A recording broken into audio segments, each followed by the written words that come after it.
Oh, who knows what nightmares we have created?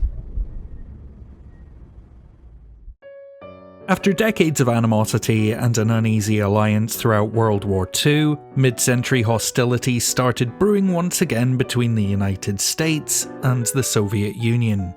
From all this tension and terror sprung the Cold War, a time of McCarthyism, proxy wars, nuclear proliferation, and a whole heap of propaganda. Marx, Engels, Lenin, Stalin, the apostles of the communist gospel. Whilst the Soviets largely stuck to revisionist epics and state-sanctioned self-congratulation, which I've done a whole video about already, America went double-barreled these colours don't run red, white and blue in the face. But they want to overthrow all governments, even the American government, by force and violence. Then we'll overthrow it by force and violence. We'll have our way if it means bloodshed and terror. Subtle. Some lent into Western superiority rhetoric, others satirized it, and a few opted to punch communism right in its pinko face. We're gonna do it! Right hand, right hand, and another right hand. One more right hand, and Enter 1984's Red Dawn, a film that poses the question, what if centuries of intercontinental friction devolved into a schoolyard brawl between the cast of Dirty Dancing and some sentient bottles of vodka?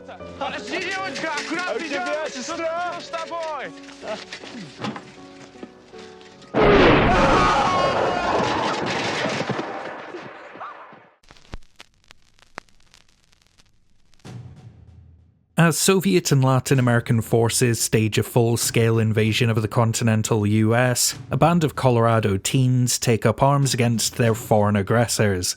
Standing tall in the wake of World War III, these Wolverines fight to take back what's theirs.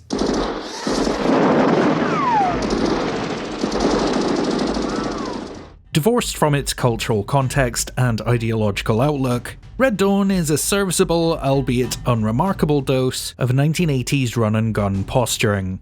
The action is appreciably unstylish, eschewing the high-camp cartoonishness of its contemporaries for some lean, mean insurgency. In a way that's at once gallingly self-serious for something so mawkish, but refreshingly grounded given the severity of its stakes.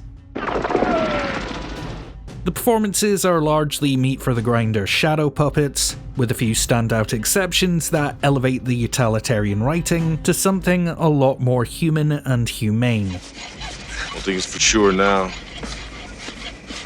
no one can ever go home again.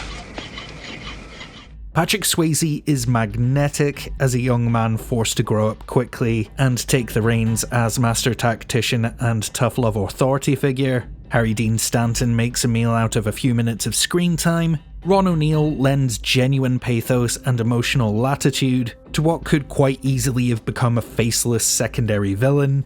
And then there's the MVP, Powers Booth.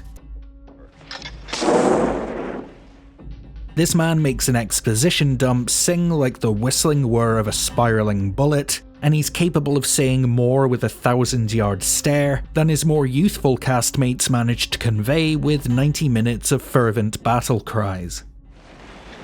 You got a family? I don't know.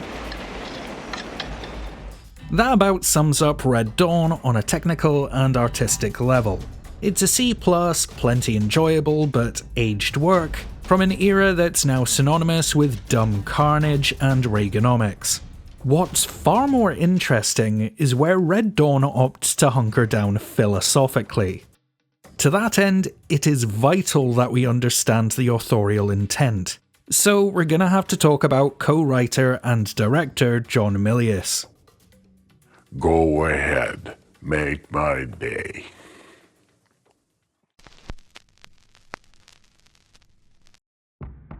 I'm John Milius. I'm a filmmaker, a historian, and a storyteller.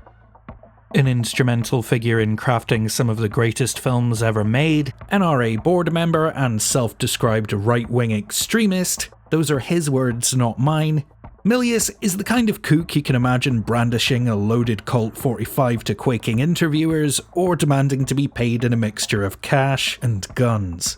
Both of which are things he absolutely did. He doesn't write for pussies and he doesn't write for women. He writes for men, because he's a man. When I say John Milius's work skews libertarian or right, that's not up for debate, nor am I using it to say he isn't a good writer, because quite a lot of the time he was a great writer. What's not so clear is whether or not Red Dawn could or should be classed as propaganda, a goal-driven piece of politicized messaging that serves to sway public sentiment towards the author's beliefs. He's a cartoon when it comes to politics. There's no progress in his thinking. It's just the right wing. I'm not going to get too into the weeds on the meaning of cinematic propaganda here, because Folding Ideas has already produced the definitive work on that very subject, but I'll echo Dan's findings and say that when we call a film propaganda, it's typically a label intended to denigrate and lessen its intellectual and artistic value, writing off the end result as an attempt to perpetuate dubiously reasoned, biased, or outright false attitudes and ideas. With that definition in mind, Red Dawn appears to be a cut-and-dry case of capital P propaganda. So then, what is this picture that had landslide Reagan and his erstwhile saber-rattler Alexander Haig cheering lustily in their seats? Well, I'll tell you, it's called Red Dawn, and it's a piece of right-wing jingoism. It's an invasion we're told was only able to occur because of our liberal softness towards the Eastern Bloc and all the illegal immigrants sneaking up through Mexico to pillage our fertile lands. Soviet officials have gone on the offensive against what they see as an American 35mm weapon. Its attempts to frame itself as an alternative history work based on political science and think tank speculation is essentially just a 25-second barrage of yellow text declaring Europe are cowards, Russia gave them a bully ramming, and NATO is stupid. We're not even 5 minutes into the movie when Russian soldiers start falling from the sky and carry out the methodically sound art of war strategy of, immediately start shooting children, then burst whatever buildings look like they could use an RPG enema. This montage of skirmishes is rarely more than an us versus them highlight reel. In short, Milius's version of the Soviet forces is a communazi cartoon. I surrender! Not so fast! There's so much time spent on the visceral hatred of the other that the film literally runs out of time. This leaves Red Dawn with one of the most tossed-off, rushed endings of its era. A flash forward to a static monument, and a few sparse words to say, at some point the war ended, and I guess we won. Hooray! There's no geopolitical legwork, no attempt to engage in reasoned or rational hypotheticals. It's just the dumbest version of a genuinely captivating concept. I think this is really a program designed for high school students, not very bright high school students. And to me, that gulf between ideological intent and the imperfect end product makes this a far more interesting proposition than its reputation may suggest.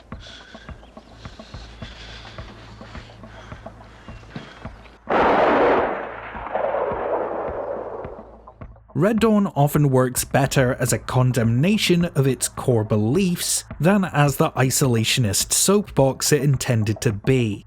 Just look at this shot.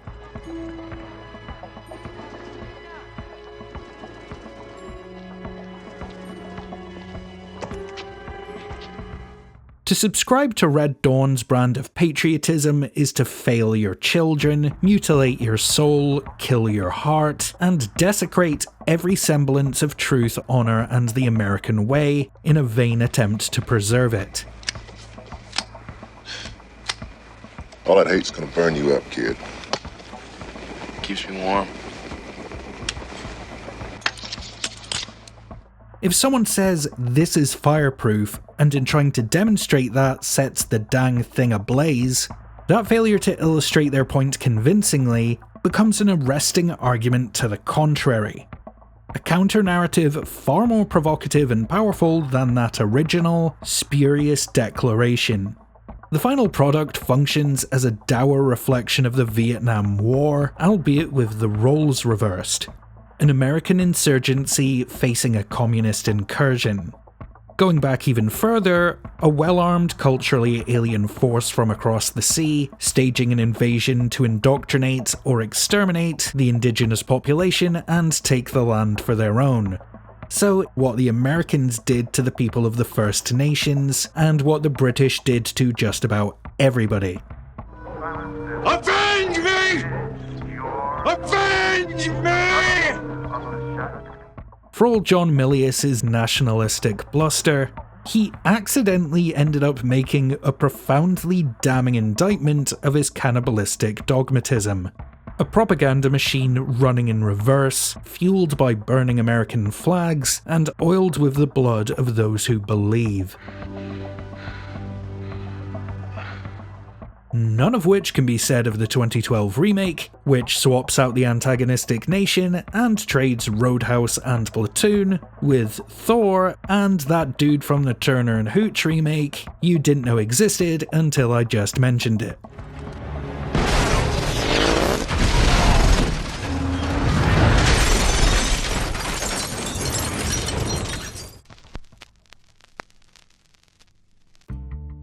The plot of Red Dawn 2012 is nearly identical to the original, as is its fundamentally confused nationalism, save for a few cosmetic differences and one major change.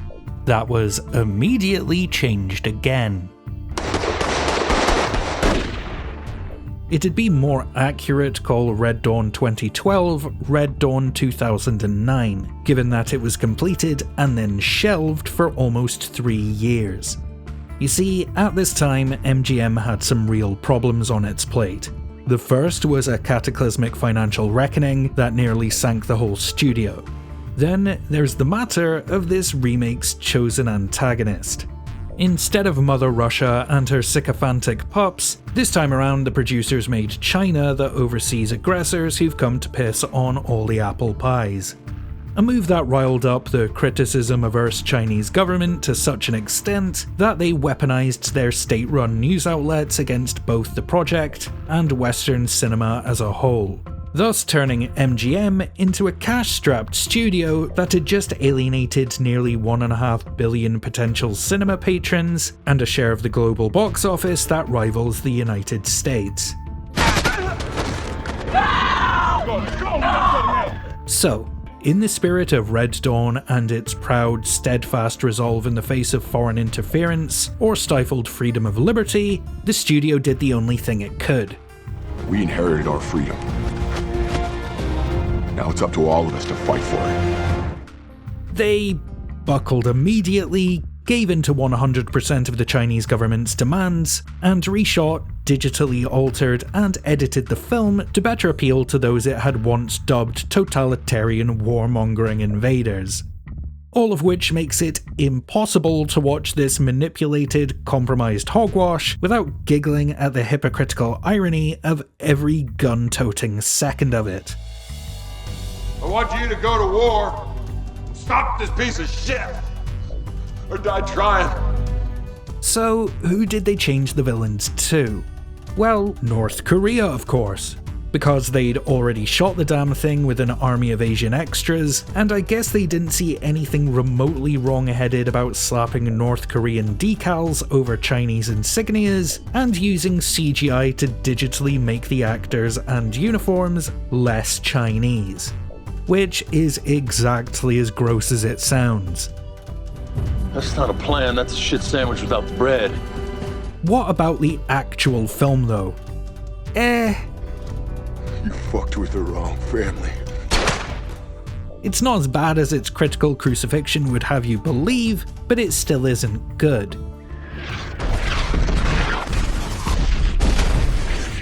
The amount of practically executed pyrotechnics is commendable, a couple of the set pieces are relatively effective, and an up-and-coming Chris Hemsworth does way more than he needs to with such an infantile screenplay, All told though, it's still just a one-dimensional power fantasy for preppers and people who are more upset by background checks than they are by murdered children.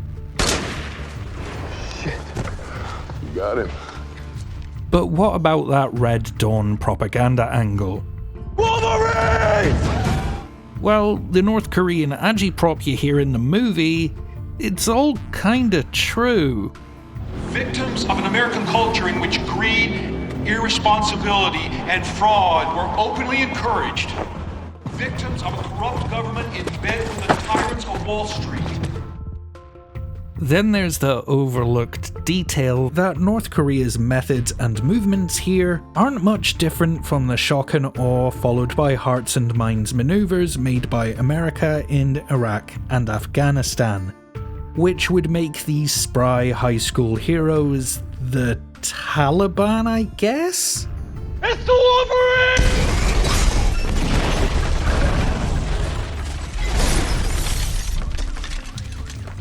Well, that's certainly a choice someone made.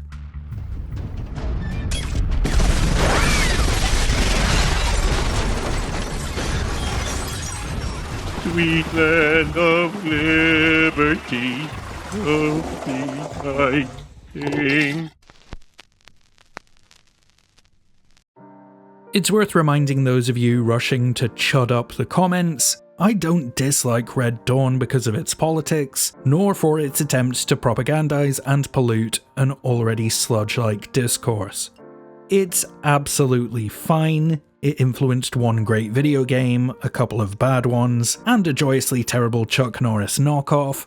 Then there's the fact that, contrary to the critical drinking weirdos who think that my acknowledgement of anyone who isn't a straight white dude is tantamount to treason, I like plenty of art by people I fundamentally disagree with. Conservative writer, if the script's smart, I'll sit with it.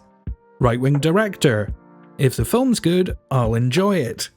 My main issue with Red Dawn, both the original and remake, is that by falling back on unquestioning stand-your-ground rhetoric, they never actually capitalise on their conceit. By bumbling through some saber-rattling propaganda, the inability to coherently deliver that bogus message becomes the message itself. He said, quote, my fantasy, it's insane, was to fly across treetops and drop fire on children. With a decent budget, an authorial ally, and an entire continent as its battleground, Red Dawn still can't say America is for Americans with a straight face. And with all the speculation and diverse thinking that cock-up provokes, Red Dawn's mistakes paint a far more compelling picture than the artists ever intended.